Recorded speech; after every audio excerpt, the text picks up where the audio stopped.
I want to ask you, in this time of lockdown, which have you become? A hunk, a chunk, or a drunk? Now, you know what I mean when I say that.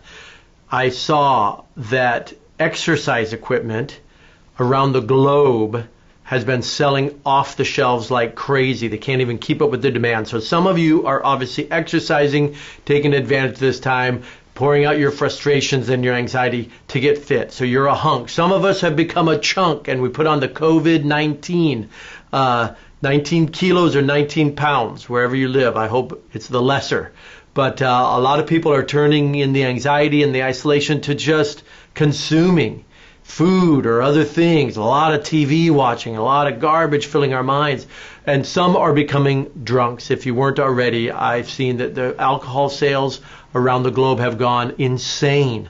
My friends in Latin America, my dad's from Argentina, I was born in Colombia, but I was talking to my friends down there, and they said that the divorce rates have just skyrocketed in this season, because this is what I think happens is when you stand in isolation, pressure becomes great, and your whole patterns that you feel like are normal begin to shift, and things begin to reveal themselves for what they are. We feel like we can rely on these things, and all of a sudden we realize, I can't rely on these things at all. Everything is failing me. Where do I turn now? And you stare at your spouse, and you thought you knew each other, or you found a little way of getting along, but when you're faced with the reality of difficult days, you realize, I don't know if we're compatible. And eventually, you run around in this rat race of work, and you get this pattern going. But then when you stop and you look at it for what it really is, life can begin to lose the fire and the joy of it. And you say to yourself, is this all there is? Really? This is what I was relying on? And you say to yourself, there's got to be more to life than this. And with Jesus Christ, even in isolation, you know you can persevere, and you can be strong, and you can make good decisions, and you can love your spouse. Because with Jesus Christ, you're never in isolation. He says, never will I leave you.